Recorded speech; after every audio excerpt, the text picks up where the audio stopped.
The world and the general public has always had a fascination and obsession with the lives of celebrities, and none is more evidently so than when it comes to the life of a pop star. Obviously, as music enjoyers, we resonate with the lyrics that possibly speak to our own personal experiences, and at times certain albums can somewhat become the soundtrack to your life. But with the turn of the century and over the past 2 decades with the introduction and development of the internet and social media, the obsession when it comes to the actual lives of pop stars has become a lot more extreme. In the early 2000s, paparazzi and tabloids were at an all-time high. We saw a lot unfold, like the Britney Spears mental breakdown back in 2007. And then in the 2010s, there was the obsession with the on and off relationship between Justin Bieber and Selena Gomez, the misogynistic infatuation with Taylor Swift's love life, and of course, the speculation of industry plants and the Illuminati. And since the pandemic and the growth of Gen Z, so many more people have come online, and fans and stans have created a lot more noise on social media. But like I said, this isn't anything new. Back in the day, the paparazzi and tabloids were obsessed with the idea of a good girl gone bad pop star, infatuated with picking apart every little bit of a pop star's personal life, whether it was their body, their mental health, their substance abuse issues, their relationships. It was a hellstorm. And even though a lot of us are not involved in the music industry in Hollywood, there are whispers of what goes down, and we've seen a lot of the shady stuff come forward. Notably so, the whole situation that happened with Kesha and Dr. Luke, or of course Taylor Swift and Scooter Braun and Scott Borchetta and her re-recording all of her albums because they stole all of her masters. So there has always been a fascination and obsession with pop stars, and this obsession with the lives of pop stars has transcended into the film industry. We've seen a lot of documentaries over the past decade of pop stars giving us a glimpse into their life, both their career and their personal life, their mental struggles. And because they often have a say in what happens in the documentary, there is sometimes sort of a PR message woven through. But then we also have the case of the biopics, which is often movies of deceased pop rock stars. And then kind of a new trend is the movie or TV show about a fictional pop star. I mean, growing up, we saw this a lot in the Disney Channel with like Hannah Montana and the Cheetah Girls, but the more serious ones that are like kind of for mature audiences, we have the kind of meta one, which is Miley Cyrus playing Ashley O in an episode of Black Mirror. And then we have The Idol, the raunchy TV show that took social media by storm, and that is what we'll be discussing today. I'm just a freak, yeah, you know I want it bad. You can't even lie, it's kind of catchy.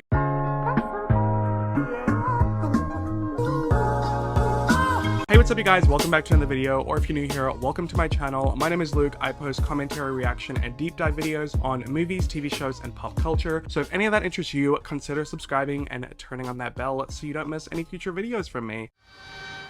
Hello, angels. Alright guys, so today's video has been a long one in the making. The Idol came out about 2 months ago, and I did watch it as it was airing and was not planning on making a video on it at first, but like the rest of the world was very shocked at what I saw and was like, oh, maybe this is something I want to look into. But it was a huge trending topic on social media, and so many creators are making YouTube videos on it, and I was noticing it was all starting to sound the same. I felt like everybody was going at it from like a negative approach. And don't get me wrong, there is a lot of negative things that can be discussed about this show. Like, yes, it was not executed very well, and a lot of the content in there was like disturbing and confusing, but what was the point? I wanted to actually go through it and sift through all of the shit to see if we can find anything good or worth discussing. Like, was there a message behind it? I guess we'll just have to wait and see. And this video will be kind of split into 2 sections. We'll be talking about the behind the scenes drama of the show, then we'll be talking about what actually occurred on camera, kind of going through each episode, recapping important scenes here and there so that we can have a deeper discussion into it. I just wanted to let you guys know that I do have a Patreon where I post exclusive bonus content separate from YouTube, but I also post extended and uncensored versions of my YouTube videos on Patreon. So if you want to go ahead and check out my Patreon, there's 3 different tiers, and you can watch this video in its true entirety over there. The link is just in the description. And let's get into it because I'm about to dive in to The Idol.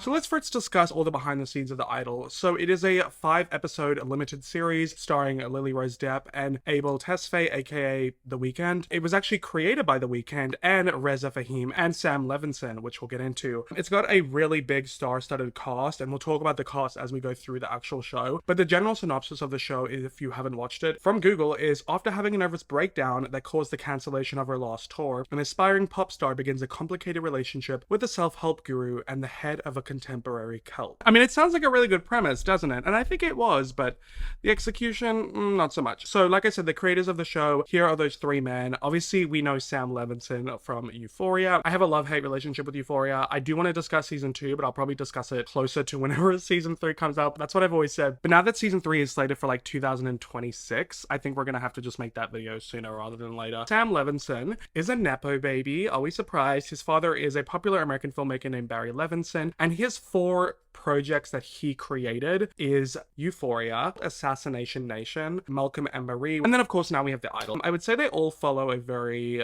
common thread in that they have a lot of explicit nudity and sexual content. Then we have Abel Tesfaye, The Weeknd. He has a lot of songs that discuss women in a bit of a quite a bit of a misogynistic tone. And he always says that like, oh, you know, it's a character, The Weeknd's a character, it's not really what I think. But it's like, you're writing the music, you're coming out with it. Here's some examples. So, girl, I'm just peeking, I'm trying to be on top of you. I'm used to bitches coming right my way. I hope you know this D is still an option. I've been running through the need a dog pound, 100 models getting faded in the compound, never need a bitch on what a bitch need. So yeah, he refers to women as bitches quite often. And his statement is, it's definitely a character. When you hear some of the drastic stuff, you can tell. I mean, that's why it's tricky, because it is me singing the words, it is my writing. It's like you want people to feel a certain way. It's never like my intention to offend anybody. I mean, I'm just telling you this because it kind of paints a picture of how he views women. And then 2 of his most popular relationships, who we can only assume most of his songs were about, were Selena Gomez and Bella Hadid. So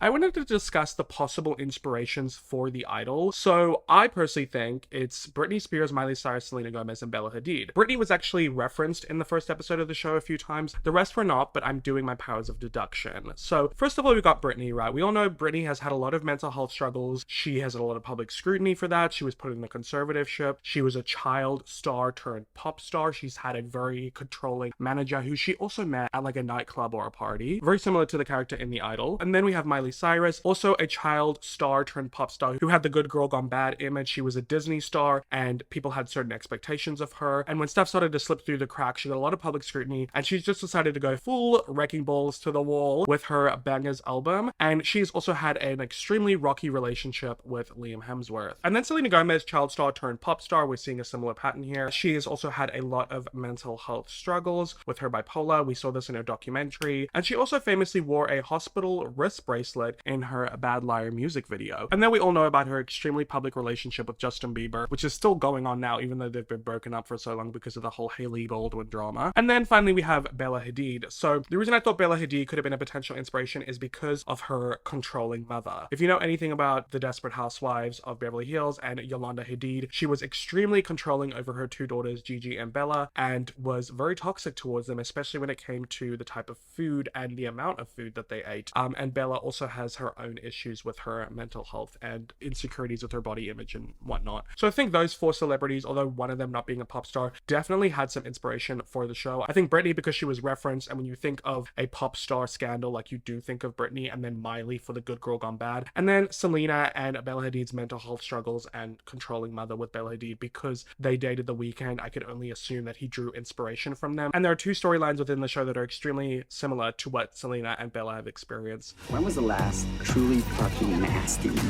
bad pop girl? And even before the show came out in June, there was a lot of controversy that was being discussed before it, specifically with this Rolling Stone expose article that came out on the 1st of March, where they had a lot of sources from people who actually worked on the set. And I want to go through a couple of the more important things that I noticed in the article. So what I find really interesting about The Idol is it was actually slated to be released in November of 2021, and there has been so many production issues with the show. The first public inkling of trouble came last April, when director Amy Simers, the original director of the show, had finished roughly 80% of the 6-episode series. In interviews with 13 members of the show's cast and crew, Rolling Stone has learned the drastic delay was caused by Levinson's taking over as a director and scrapping the nearly finished $54 to $75 million project to rewrite and reshoot the entire thing. So a lot of the cast and crew from the original version of The Idol were pretty on board with the message that the original director Simers had, and they said that when HBO handed the reins to Levinson completely, it just weakened the show's overarching message message by dialing up this disturbing sexual content and nudity, even more so than Sham's original show Euphoria, which has had a lot of its own criticism. But when the show went on break in April of 2022, before the final episode was supposed to be filmed, and they got rid of Amy Seimes, and Sam Levinson completely stepped in and took over. A report from April blamed the show's overhaul on Tesfaye, The Weeknd, who was reportedly unhappy that the story was focusing too much on Depp's character, according to Deadline. A source with knowledge seconds that Tesfaye was the reason behind the shakeup, wanting to tone down that cult aspect of the storyline and pivot into something else entirely, dropping the feminist lens through which the show was being told as a result. According to some reports, The Weeknd felt that the original show was heading too much into the female perspective, which I find interesting considering it is centered on a female pop star. Like, what other perspective would you be looking at it through? It was The Weeknd who wanted one show that was all about him, and Sam was on board with that. So to me, that makes the most sense because the main focus really was Tedros and his obsession and controlling nature when it came to Jocelyn. And I don't really know if The Weeknd was like putting money into the show or just because he's such a big star and he would draw so much attention to this, that Sam Levinson was just basically letting him take the reins and completely shift the direction of the show. And what's even weird about it is not only does The Weeknd have pretty much no acting talent or experience, two crew members even claimed that The Weeknd's schedule was impossible to work with on set, with him wanting to be the primary focus when he was going on a world tour. So during the show's break in April of 2022, they did all of these rewrites, completely changed the show, got rid of Amy Seimes,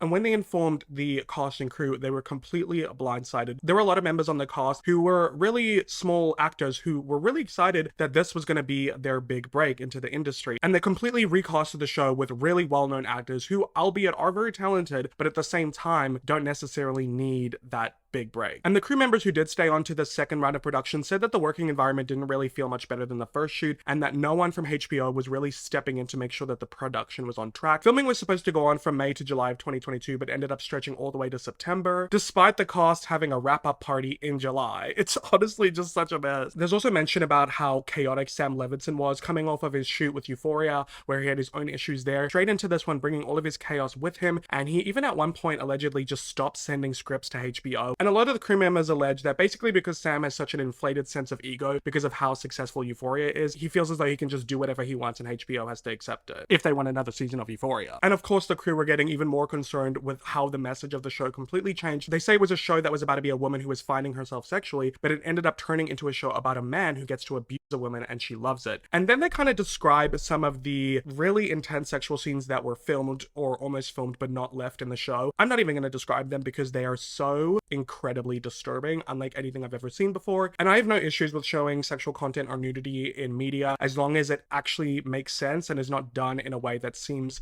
unnecessary or exploitative. And Amy Seimes' version of The Idol was going to contain stuff like that, but production sources claim that Sam Levinson drastically ramped it up even more. Which, to be honest, are we really surprised? Sam Levinson is known for his overuse of nudity and sexually explicit content. If you've watched Euphoria, you know that, especially with certain actors. I know some seem to put down a really clear boundary, like we've never seen Zendaya do a topless scene. Sydney Sweeney, on the other hand, is topless in every single episode. And it got to the point where she said in an interview that she spoke to Sam and was like, hey, I don't think my character Cassie needs to be nude or topless in this scene. It doesn't really make sense. And he was like, oh yeah, I suppose you're right. So it's like, he's not necessarily making the characters nude or in a sexual situation because it drives the plot of the character development. He's just doing it for the sake of it. It's very twisted. It's like he's treating these actors as like little dolls in his sexual fantasies. So in summary, the article finishes off with, this production has left many wary of working with Levinson again, who they say is developing a track record for creating chaotic sets. I would never work with him ever again, one production says. I don't think I'll watch Euphoria again after working for him, knowing how he treats his crew. And a direct quote says, this was such a strong example of just how far Sam Levinson can really push HBO, and they will continue to cover him because he brings in money. He's able to walk away unscathed and everybody still wants to work with him. People ignore the red flags and follow him regardless. Whew. So that is a pretty intense expose if I've ever seen one. And now, if you haven't watched the show, you're probably thinking, wow, this sounds insane.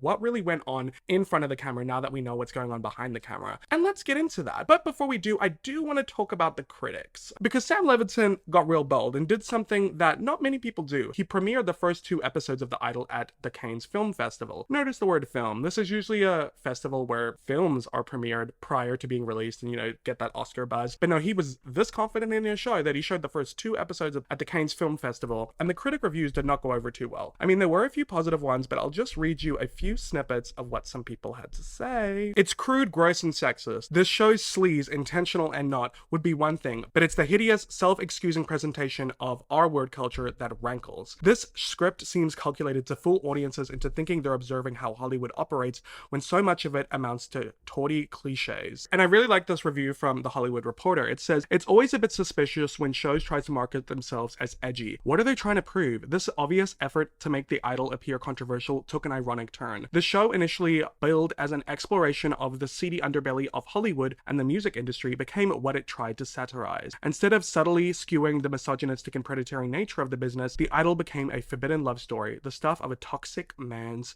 fantasy. I mean, I really couldn't have said it better myself, but let me do say it myself. That made no sense. Alrighty guys, so now that we have discussed all of the drama that ensued behind the scenes of the idol, let's discuss what actually happened on the camera during the show. So I'm really excited to do this because I want to actually go through these episodes, yes, pointing out the negatives, but also possibly pointing out some positives, more so just looking for the point. Why did they want to create the show? What is the message behind the show? And do we actually see a real interesting depiction of the life of a pop star? But before we get into it, I did want to thank the sponsor of today's video for supporting me and the channel, and that sponsor is Casetify. So I've been using Casetify's cases now for like, I think since 2019. What is that, like 4 years? I'm genuinely obsessed. So I am so excited about this, and let's discuss how amazing their cases are. Casetify is the world's most popular tech accessory brand, and they're known for their protective phone cases and global collaborations. These are like two of my cases that I've been using over the past like 2 or 3 years, and they have been absolutely amazing, you guys. I drop my phone all the time.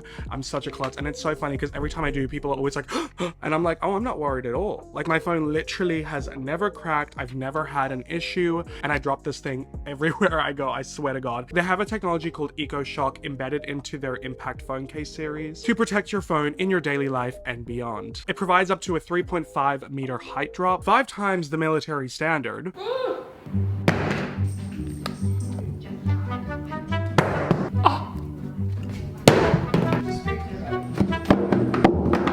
It's still fine. And with over 20% increased protection, they still manage to keep the phone cases sleek, slim, and stylish. Big t-shirt Billie Eilish, sorry. So and for all my eco-friendly friends, which I hope we all are at this point, their cases are made up with 65% recycled material. Another thing I love is Casetify's artist partners. They collaborate and support these small artists who create these beautiful designs, unlike any other, literally artwork on your phone. So you can like fully customize your cases as well. You can put your own monograms, your pictures, your text, fully customize it, including of course the type of case with like the corner bumpers. Also, you can customize the color of the frame. And Casetify really has gone global. There are so many of your favorite influencers and celebrities using them because they really are just that good. And because Casetify is so kindly sponsoring this video, if you guys would like to get some cases of your own, you can click the link in my description and use my code 15LukeAlexander to get 15% off your order. Thank you so much, Casetify, for sponsoring this video, and let's get into it. First, we have episode 1, Pop-Tarts and Rat Tails. So the episode starts off with a close-up of our pop star Jocelyn's face, played by Lily Rose Depp. She's in a photo shoot being directed to show all of these different emotions,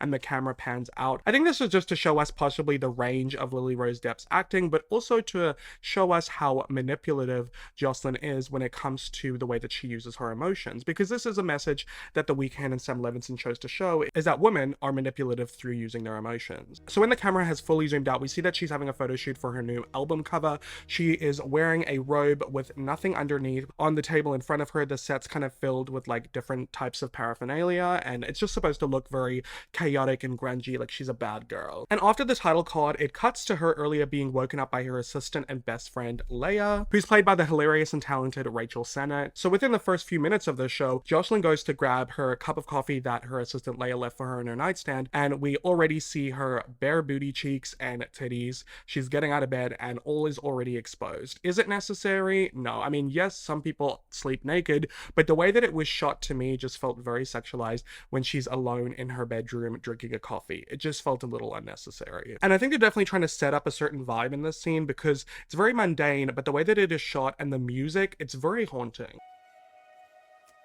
Cutting back to the present time during her photo shoot, Jocelyn's management team is discussing whether or not she should be wearing her hospital wristband during her photo shoot. Now, this is interesting to me because, like I said, The Weeknd dated Selena Gomez, and she has had mental health issues that have landed her up in hospital before, and she did wear a hospital wristband in one of her music videos, so I feel as though he is directly drawing inspiration from that. And we're introduced to Nikki, who is an executive from Jocelyn's label, played by Jane Addams, and she has some very messed up things to say. She says that mental illness is sexy because men feel as though they have a better chance getting with a woman who has serious mental problems. That right there is why mental illness is sexy. I mean, it's just such a toxic and sexist way of thinking because it's treating Jocelyn like a product and that she would only be successful if men deem her to be someone they could possibly have sex with. I also just feel like the scene and conversation suggests that women with mental health problems who are broken and messed up are easy to get in bed. They're easy to be used and manipulated by men for sex. And I just find many issues with that. Especially considering that The Weeknd dated a woman with mental health issues. And the person that Nikki is having this back and forth conversation with is Xander, who is Jocelyn's childhood friend and creative director, played by Troye Sivan. Nikki, I'm not some sort of prude.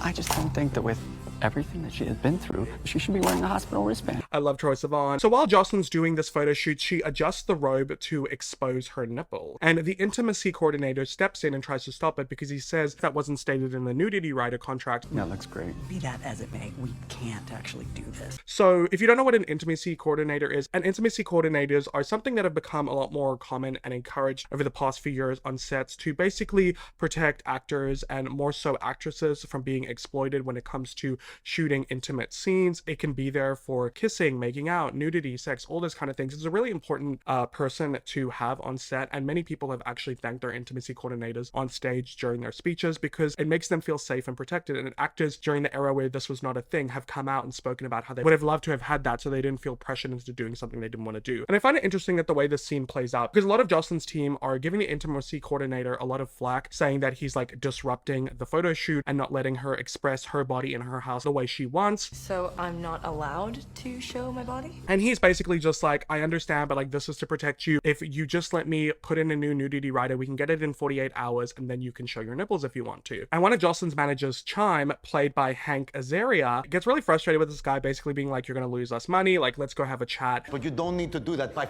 up the entire day. And then he just like locks him in the bathroom. And this intimacy coordinator is portrayed to be quite annoying and like a nuisance, which I find interesting considering Sam Levinson films with a lot of actresses. Is he trying to make fun of the profession of an intimacy coordinator and say that they're just a nuisance for him on set? I also think it's interesting that they chose to have a man play the intimacy coordinator when like 90% of them on sets are actually women. And if the character was actually played by a woman, I think a lot more people would have issues with it, because at the end of the day, the whole point of the intimacy coordinator is just to protect the actor, actress, model, whatever from being exploited on set. So really, what is so bad about it? Unless you want to be able to take advantage of your cast. So more of Jocelyn's team start arriving and go outside by the pool to discuss a current scandal happening. So we have Jocelyn's publicist, Benjamin, who is played by the hilarious Dan Levy. We're the #1 trending topic on Twitter. Who unfortunately is only in the first episode of the show. I was very disappointed with that. And then we have Jocelyn's other manager, Destiny, played by Divine Joy Randall, who is probably one of my favorite characters in the show. She was absolutely hilarious. Someone on her face and then took a photo.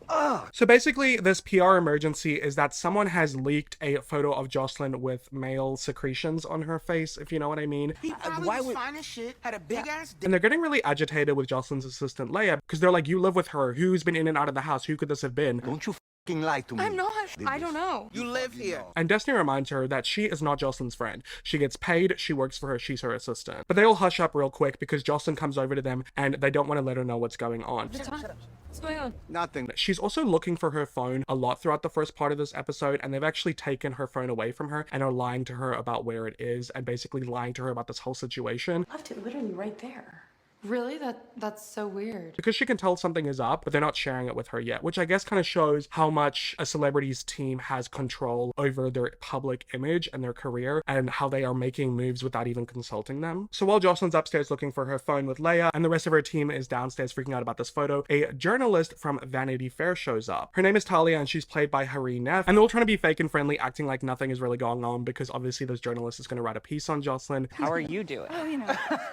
We've been a little bit better. And now that we've introduced all of Jocelyn's team, I just kind of want to break it down for you guys because I myself struggled to figure out who was who in the zoo. So I created this little like spreadsheet situation. So we have Jocelyn's two co-managers, Chime and Destiny. We have her assistant and best friend Leia, creative director and childhood friend Xander, and then her executive contact from her label Nikki, and then Benjamin, her publicist. And I honestly think that they nailed the casting for Jocelyn's team. These actors are all so funny and talented, and the way that they bounce off of each other was just really enjoyable to watch. I really liked the dynamic between all of them. Who among us has not had on their face? Isn't that a hot date? So all of Jocelyn's team is like up on a balcony, and down in the garden there is like a dance floor where all of Jocelyn's backup dancers are practicing, which is where we meet one of her main backup dancers, Diane, played by Jennie from Blackpink. So they're up there talking about Jocelyn's mother who passed away from cancer and how that affected Jocelyn. She actually ended up having a mental breakdown and landed up in a mental hospital and ended up canceling her last tour. So there is a lot of pressure on her to rebuild her career. But they're telling the journalist that Jocelyn is currently focused on her health and healing, which could not be further from the truth. And on that note, I haven't mentioned yet that Jocelyn is a serial chain smoker like you've never seen. She is smoking cigarettes in the most bizarre situations throughout this entire show. Never an ashtray in sight. Her maids are probably cleaning up ashes and burnt cigarettes all over the place, but maybe it's just to show that she's like self-medicating. Anyway, so they refunded the previous tour ticket. The new tour tickets are on sale, and everybody is really excited for her new single, World Class Sinner. So we'll get into it because you hear this song about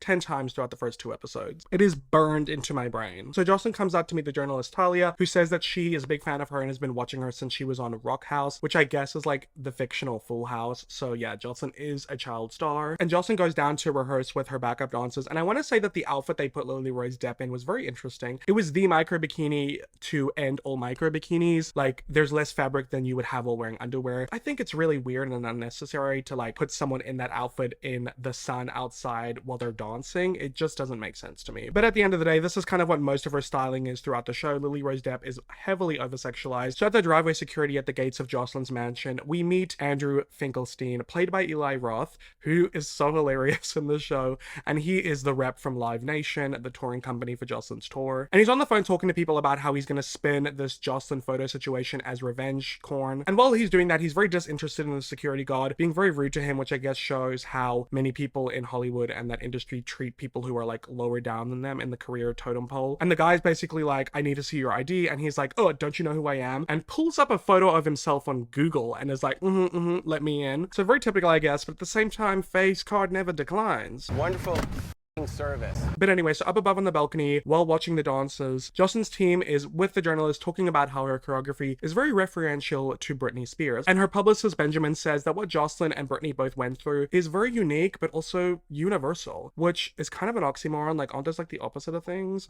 Anyway, but I feel like this is very on brand because publicists are always just saying shit that doesn't make sense just because it sounds good. So Finkelstein from Live Nation is welcomed in by Chime, discusses with him how the tickets for Jocelyn's tour are not selling, and Chime tells him to relax, but Finkelstein shows him the photo with Jocelyn with the male secretions on her face and says, how are 14-year-old girls gonna buy tickets for this when she's frosted like a Pop-Tart? Which I find it really bizarre how sexual Jocelyn's songs and performances are, and we're supposed to believe that her fans are comprised of 14-year-olds. So Jocelyn's really struggling with the dance routine because, I mean, I assume that her lung capacity is at like 60% from all the chain smoking. But no, really, I think she's just getting overwhelmed because she's out of practice, and up above, like, all of her team is watching her. A lot of pressure, and her dance coach tells her to tap out and have Diane, played by Jennie from Blackpink, come in and show her the move. Of course, Diane slays it. She is a phenomenal dancer because, I mean, isn't that what Blackpink is like known for? But in all seriousness, there is this moment during this scene that I really do enjoy where Jocelyn is like sitting down on the lawn with the backup dancers over there, and her dancing coach is like, look at Diane, look how she does it, Jocelyn. And Jocelyn's like smoking a cigarette, she's got her sunglasses on, and she's looking at the dancers, she's looking at her publicist with the journalist, she's looking at the rest of her team with the Live Nation rep up there, and she is clearly very overwhelmed and under a lot of pressure, and she starts crying but is like trying to hide it behind her glasses. And then her dance coach is like, alrighty Jocelyn, your turn now, come back, do exactly how she did it. And she just has to like have that tiny emotional human moment and then get straight back into it. And I think this does speak to a lot of how you can imagine pop stars often are very overwhelmed. There is a lot of pressure that comes along with that job. I can only imagine, obviously I don't know. So I did really like that moment, and I do think that Lily Rose Depp is a good actor. I just think that she wasn't given the best script. So I am curious to watch her in other stuff. So when Jocelyn taps back in, she tells Diane, you know, that was amazing. Are they all watching me? Diane's like, yeah, but we're all here because of you. You got this. So it seems like they are friendly with one another, but there's also like a competitiveness there. There's just kind of that aura, you know? I think maybe because like Jocelyn's got the career, but like Diane's got the moves. So we finally get to see this dance routine, which I cannot show you because it is highly sexualized. A lot of thrusting, a lot of grinding, a lot of humping, lots of cheeks. We finally get to hear the song World Class Sinner, parentheses, I'm a freak. The chorus is pretty catchy and the vocals aren't awful. The verses are pretty bad.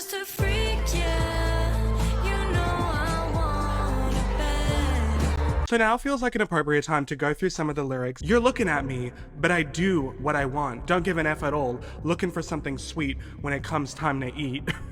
You better start to run when I call, because I know that you don't really know how to handle it. So get down on your knees and get ready to become my bitch. I'm just a freak, yeah. You know I want it bad. And we can meet, yeah. But I don't need to know your name. You could pull my hair, touch me anywhere. Whips and chains. I'm just a freak, yeah. So show me why you came. Baby ain't nothing free, especially not with me. Better have a bank account if you want to see what I'm about. I'm a good girl gone bad. Get in the car, drive fast. Get on the road, take off my clothes, cause you're dumb but you're cute. That's a good enough ratio. And I'm wild as a stallion, so come enjoy the rodeo. I'm just a freak, yeah, so you know why you came. I'm a mother effing world-class sinner, so show me why you came.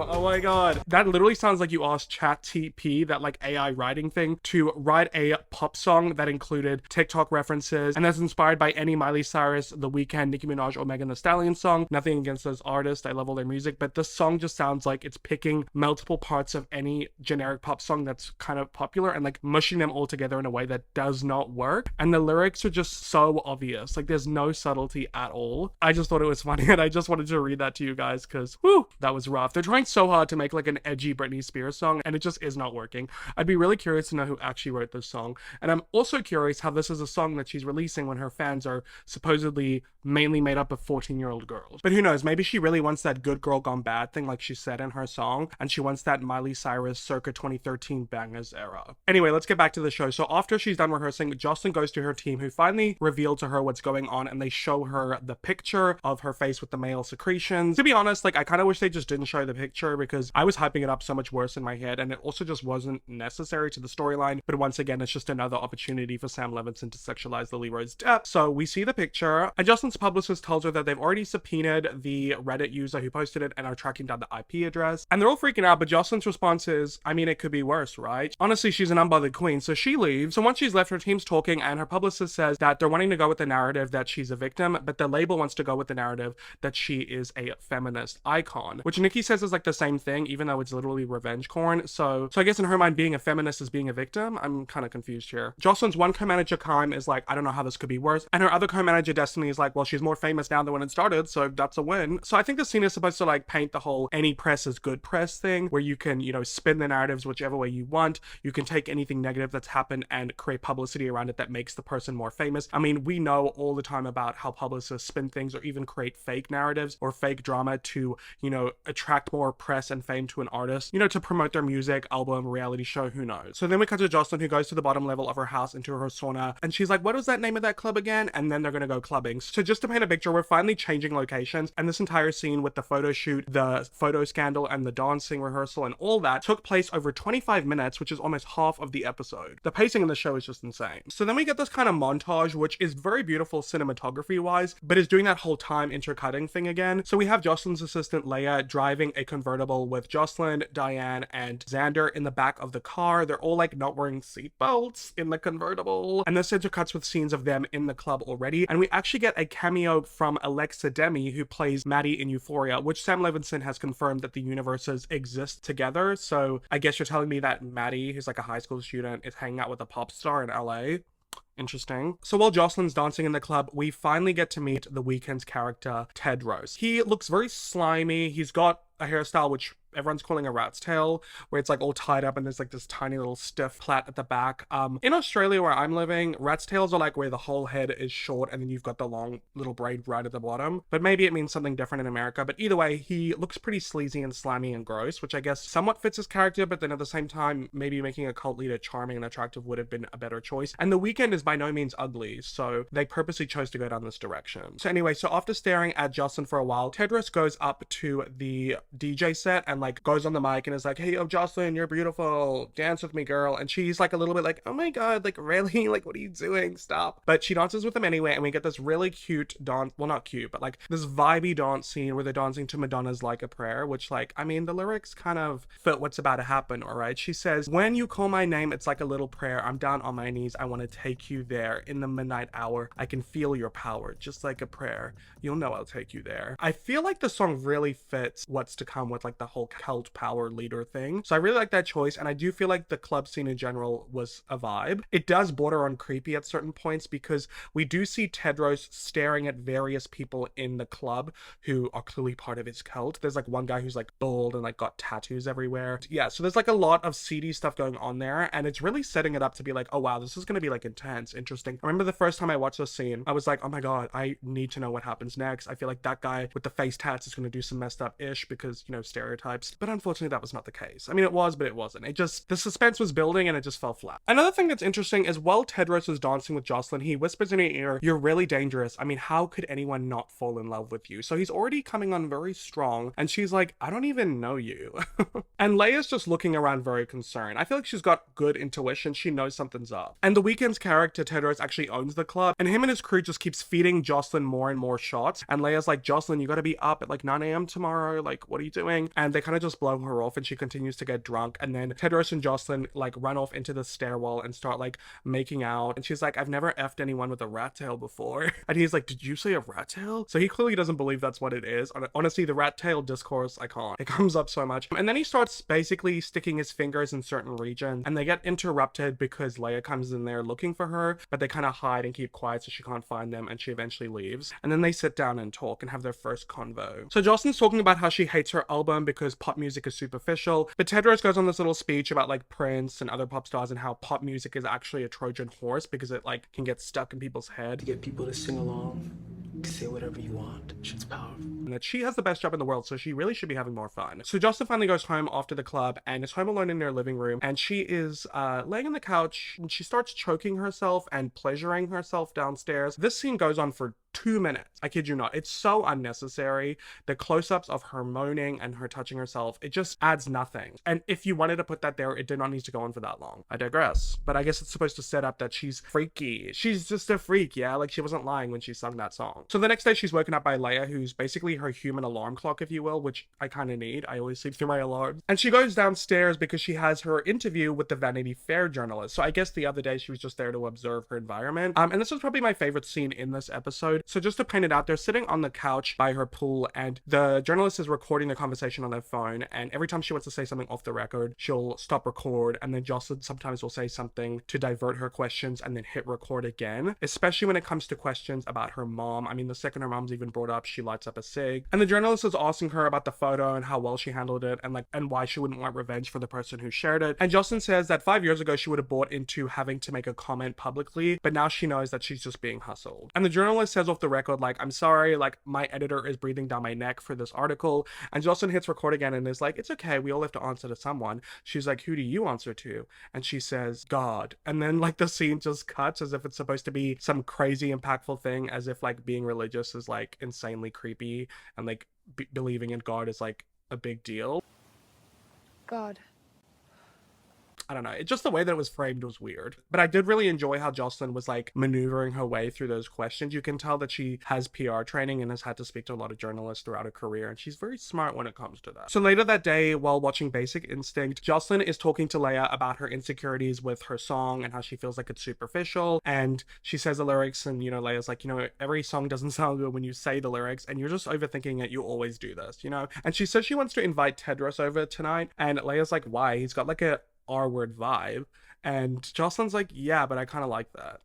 Jaws. Gross. Like, you're into that? That's kind of messed up. So that night, Tedros comes over to the house. He enters the front gates in a very, like, shining level creepy way with, like, the fog and, like, the gate and, like, the red lighting and the music and the silhouette. It's just all so dramatic. And it would be justified if his character was actually that mysterious and creepy, but everything about him is so on the surface. And I do think this is, like, bad writing and planning, and also the fact that The Weeknd just can't really act very well, especially put up against all these other really great actors. So upstairs, Leia lets Jocelyn know that Tedros is arriving, and she's getting ready, and she's like, oh, you're gonna wear that? She's wearing like lingerie, a red robe, high heels, and she's like, yeah, I want to be taller than him. So I don't know if that's supposed to show that she's into dominance, which doesn't make sense because she gets submissed a lot throughout the show, is like a submissive. I don't know, I feel like they're just sending mixed messages that don't make sense. Like, pick what you want to say. So anyway, while Jocelyn finishes getting ready, Leia lets Tedros in. He like kisses her on the mouth, which is so inappropriate. She's like, thanks. He's walking in, staring and noticing all of the cameras in Jocelyn's house, and she says, make yourself at home, and he says, are you sure? And then just laughs. Ooh, be careful what you say, Leia, because that's exactly what he's gonna do. So he does quite a few things in Jocelyn's living room while he's waiting for her. He plays the piano, creepily stares at Leia, makes himself a drink, sniffs the couch pillows,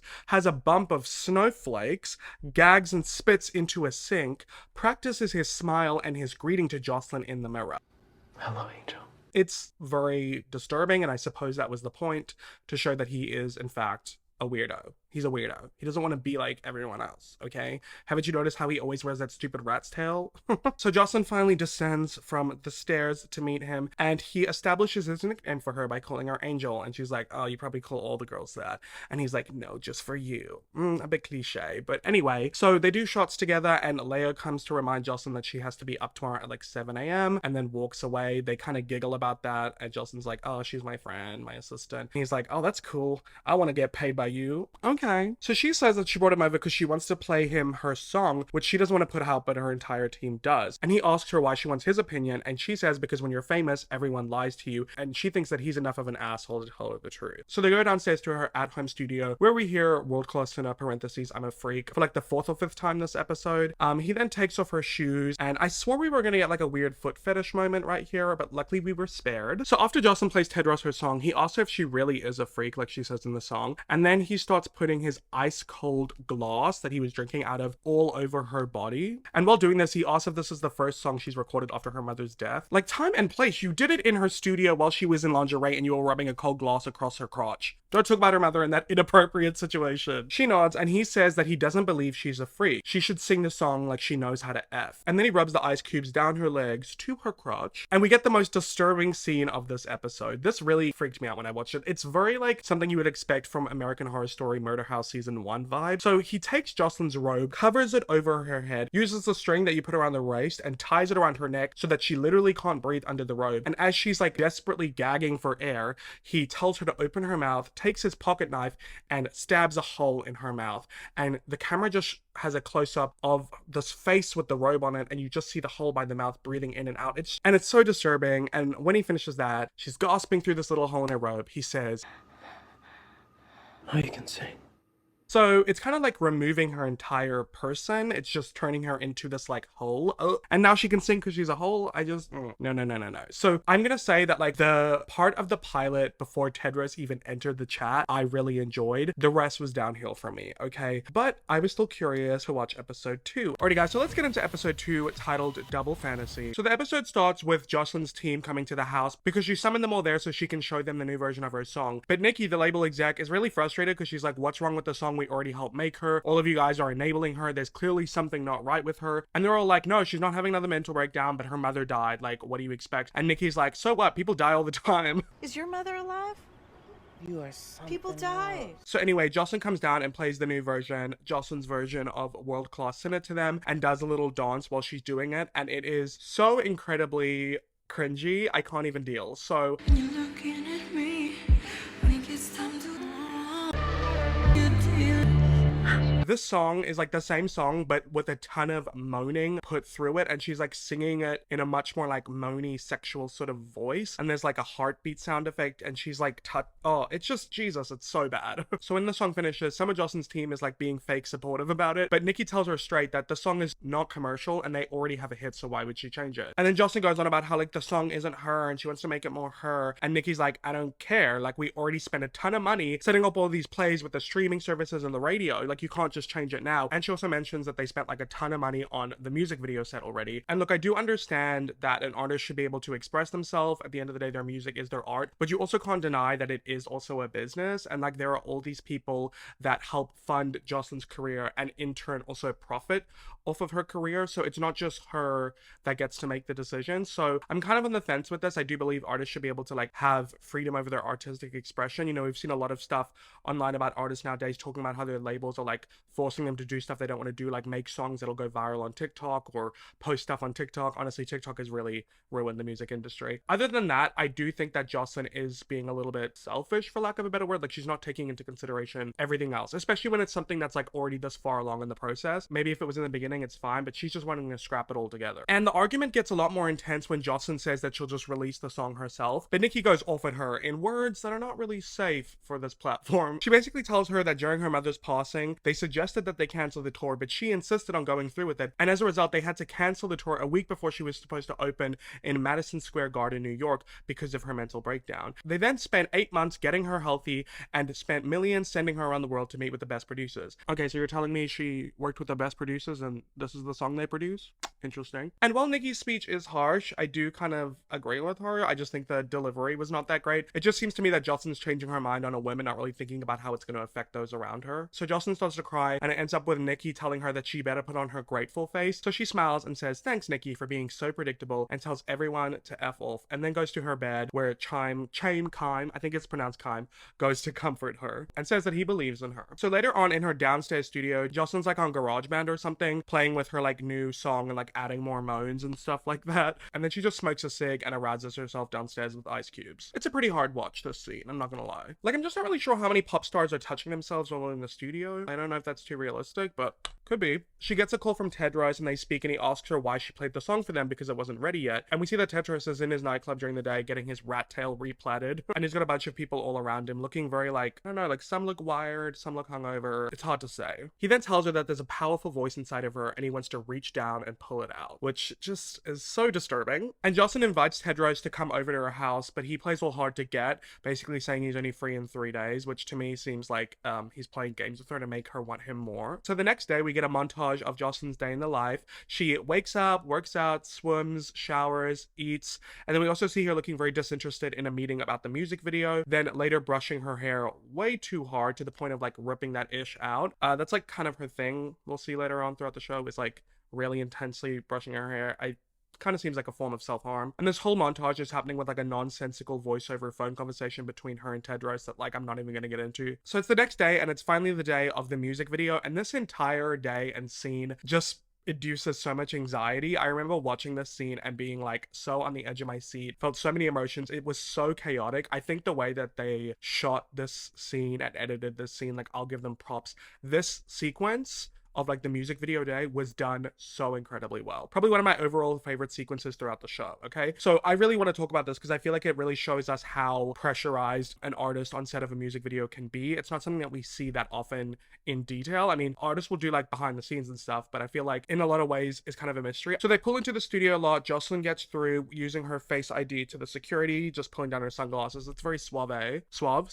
I think it's suave. So Jocelyn finishes up hair and makeup and finally gets on set. So the actual set of the music video is like a strip club, but it's like mostly men who are like dressed in like a feminine way. It kind of looks like a gay strip club, and Jocelyn says it's not really what she imagined. We also see that Nicki informs Kime that Jocelyn was 3 hours late because they had to airbrush cuts on her inner thighs, and she says that they cannot afford another incident. So that's interesting, I guess, you know, showing that instead of caring about like her mental state, she's caring more about like how it will affect business. But I guess that's how the label execs are a lot of the time, looking at the artist more like a product instead of a person. And to my my confirmation, Nikki also asked Xander if the strippers seem gay to him, and the Vanity Fair journalist says that they're out femming Jocelyn. It's a really hilarious moment. And they're also kind of talking about Jocelyn's hard time losing her mother, but that she also lost her boyfriend who cheated on her. So it looks like Jocelyn's been through quite a bit off camera before the show started. So we cut to Jocelyn and she's getting all up in the director's grill, looking at the playback of what they just filmed, picking apart the entire thing, and she's really micromanaging lots of aspects of everything. You can tell that she's like being a bit of a perfectionist in this moment because there's so much pressure on it, and at the same time it's like, girl, you might as well have just directed your own music video at this point. We can't keep doing this. I'm gonna keep doing it until it's right. Okay, all right. I'm so sorry, none of this. And it's really chaotic. Like, the dancers keep dropping her in the dance so many times. Like, the director's getting mad at her for like wanting to redo the take so many times, gives her a stern talking to. And Nikki, the label exec, gets her eyes on Jocelyn's main backup dancer, Diane, says that she's out dancing everyone, and she asks the director if she can sing. So it looks like she's already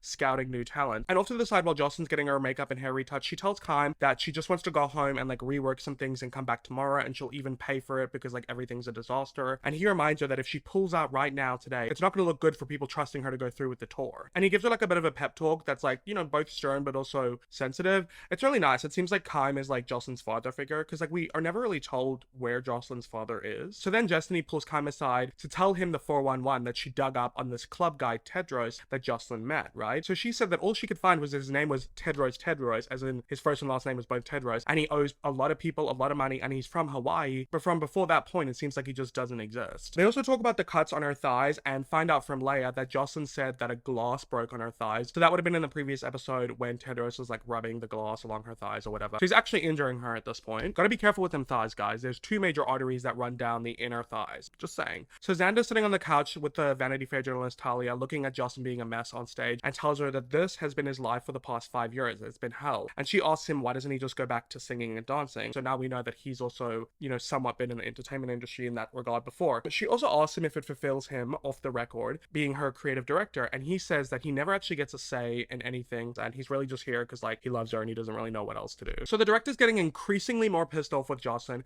and gets Nikki to deal with her, saying like, who's really the director here? And then a really cute moment, Destiny tells Kime that we're Jocelyn's parents now. We gotta take care of her. So she takes Jocelyn outside of the studio and says to her like, you gotta get it together. These people are all here waiting for you to F up your career, but if she pulls through now, her fans will think that she's an idol. OMG, the first and only time they mentioned the title of the show. Cute. Which like would have been more impactful like if they actually showed her 14-year-old fans in the show more, but anyway. So inside, Nikki has pulled Diane aside, and Diane's singing World Class in a parentheses, I'm a freak, and she's like, oh yeah, you're really good. Okay, let's take you over here. We're just gonna get you to lay down a track. Alrighty, so she's just like poaching her on site. So before she goes back inside on set, Jocelyn tells the journalist that like this is just all bringing up a lot of grief being back on set about her mom, and she just really hopes that she'll take that into consideration with writing the article. And she's like, yeah, of course. So Jocelyn walks back inside. She's muttering to herself like, get it right, get it right. But it all comes to like a really big crescendo when she finally does the number.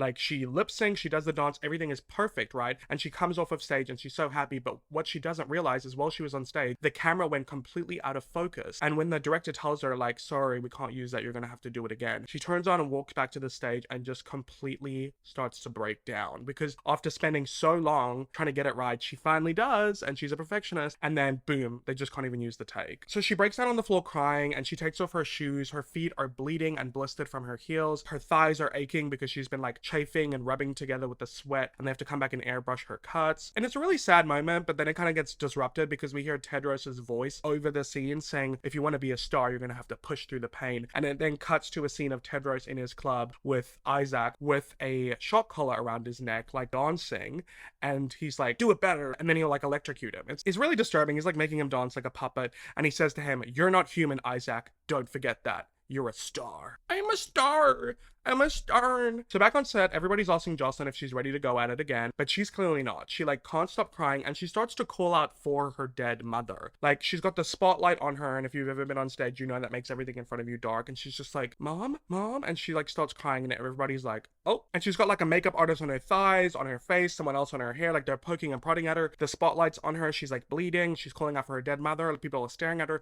Like, the whole scene is just so sad. And I don't know, like, obviously I'm not a pop star, I haven't been on set with one, but I can assume that sometimes they do have emotional moments, and there are some who like push through it, or like people can even see that they're not doing well but will like keep pushing them. So I definitely think it does speak to that, of like the whole seeing a pop star like a product, like a money maker instead of like a human being. Like, people detach those things. Kym and Destiny go up to her to comfort her, and Jocelyn says that she's never done this without her mother and she doesn't know what to do. And Destiny gives her a really nice pep talk and says, Jocelyn, you're having a human moment, it's okay. And Jocelyn's like, but I feel like I'm wasting everyone's time. And she's like, don't care about them, they wouldn't be here, they wouldn't be getting paid if it wasn't for you, so don't care what you think. And she asks Jocelyn if she wants to go home, but Jocelyn's like, no, I want to power through. But the fact that they were like all letting her continue in that state is what's really awful. Like, someone should have called the shots and just sent her home, like, at this point, you know? But instead they leave so she can do the performance again, but she starts breaking down and crying even more, and then she starts like laughing uncontrollably. And at that point, that's like a fully psychosis moment. I would know, I've had psychosis, don't come for me. But Nikki goes up to her and tells her, you know, Jocelyn, you need to go home. You're gonna go get some sleep. And Jocelyn's profusely apologizing, saying she doesn't want to go home, and if she does, please promise that they'll do the music video again. And Nikki's like, yeah, okay, fine, we will. And they all have to like carry Jocelyn out into the car to take her home. And this entire scene in all its entirety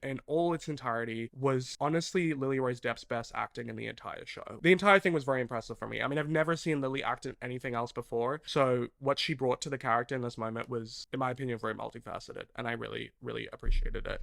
And yeah, great sequence. Anyway, so our last moment on set is Nikki goes to the journalist with Diane and says, your story's about to get a lot bigger. So clearly there's like this situation going on where like she wants to sweep out Jocelyn's career and give it to Diane is what they're setting up, right? So the next morning, Kym tells Jocelyn that Nikki is scrapping the music video, so she clearly lied, and Jocelyn asks if she's going to lose everything, and he says that she can't let people see her like that. It's dangerous, and it's irresponsible for him to keep funding her if she's not going to put out any commercial music. And we also find out that he's been paying for half of her mortgage, so clearly Jocelyn taking such a long time off of work, you know, because of her mental breakdown after her mother's death has really impacted her career as well.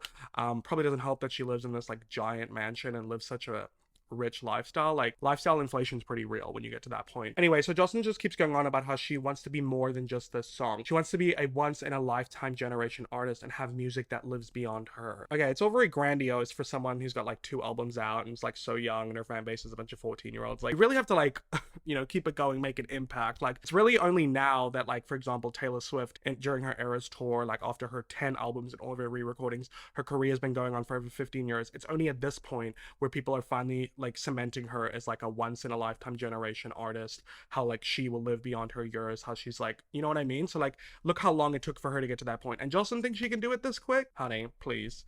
She's living in Delulu land. And maybe it's also because she let Tedros get in her head and like make her ego really inflated or something. But anyway, Kym brings her down back to reality and says, you're hanging on by a thread, you're broke, you're not putting out music, and you're not focused. It's not what you say, it's what you do. Which is so true. Like, she really needed to hear that. She keeps like talking and talking and talking and not actually putting what she's saying to action. We also get a cute little backstory that Kym actually met Jocelyn when she was like 11 singing in like a mall, and that he thought that she had a beautiful gift from God and she needs to use that.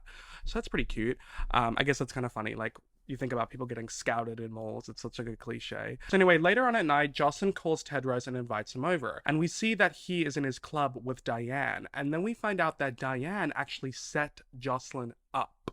Ooh. So Diane's part of like this cult, and she brought Jocelyn on purpose to that club so that Tedros could like brainwash her. So anyway, she also tells him that Nikki wants to sign her, and he tells her, good, I'll finally get that return on you. That's very scary, kind of like human trafficking vibes, you know? Anyway, so back to the house, Jocelyn continues to put on huge heels even though her feet are like bruised, blistered, and bleeding. And Tedros and his true crew members, Isaac and Chloe, arrive, and they just walk like straight into the house, like round the back. Leia's kind of like, what's going on? So they all party together, and Chloe acts really weird and childish. She asks if she can go in the pool. Jocelyn says yes. She strips off all of her clothes and then like jumps in. It's disturbing, and gets a lot more disturbing later on in the show when we found out a certain fact about her. She also like runs around the house naked, like, and then goes into Jocelyn's wardrobe and like tries on her clothes. It's bizarre. Isaac goes to flirt with Leia some more. They end up making out, and she asks him how he knows Tedros, and he said that he used to sing in a church, and Tedros found him and signed him to his label and transformed him by pushing him further than anyone had before. She's a bit surprised that he's a manager, but she's like, okay, cool, yeah. And then they just sleep together. So Jocelyn downstairs talks to Tedros about her insecurities around the tour and the music video, and he tells her that she's the all-American dream, rags to riches. They then go up to her room and have disgusting sex. What's even weirder is like Tedros goes in the closet to like grab a robe or something for Jocelyn, or an eye mask so he can like put on her eye and like choke her, you know how he does. And he knows that Chloe's in there watching them, and he just like doesn't do anything about it. And I won't talk about it too much here on YouTube because like it's not really relevant to like discussing a pop star. It's more just like disturbing, so I'll talk about that a bit more on Patreon. But by now most of you have heard that infamous cringy line anyway about how he's gonna stretch a certain body part of hers. He also just like talks to her in like a really violent way. I do want to say though that I do think it's interesting that the Weeknd is like fully clothed throughout the scene. Meanwhile, Lily Rose Depp is fully exposed. To be honest, I think it takes the cake for like one of the grossest sex scenes I've ever seen on television. And that's saying something because I've watched all 8 seasons of Game of Thrones. So after the scene, Tedros is laying in bed with Jocelyn and tells her that they should get 3 singles done in 2 weeks to give to her label, and says it would be a lot easier if he just moved in for work purposes, and she agrees. Really? You would let someone move in that quickly? Like you've known him like a week? Anyway, so Jocelyn hears Chloe, the naked girl, playing the piano downstairs and singing, and she's like, wow, that's beautiful. So she goes downstairs to listen to her, and like the rest of the crew's there, including Leia, who looks kind of uncomfortable with everything going on because they all start singing along to Chloe's song, which is kind of like a song about like hating your family. It's like, that's my family, we don't like each other very much. Kind of that sort of situation. And Jocelyn's crying. And given like everything that's happened with like her losing her family, like her mother, and all the current events, like Leia looks very concerned. Her face is like, now hold on, what's going on here? And that is the end of episode 2. And that's also going to be the end of the episodes that I discussed in this video. I decided that like the first 2 episodes do seem to focus a lot more on her pop star life. So that's what I wanted to discuss in this video, since that is kind of the overarching topic I wanted to see is how are those artists that potentially influenced the show represented in the show.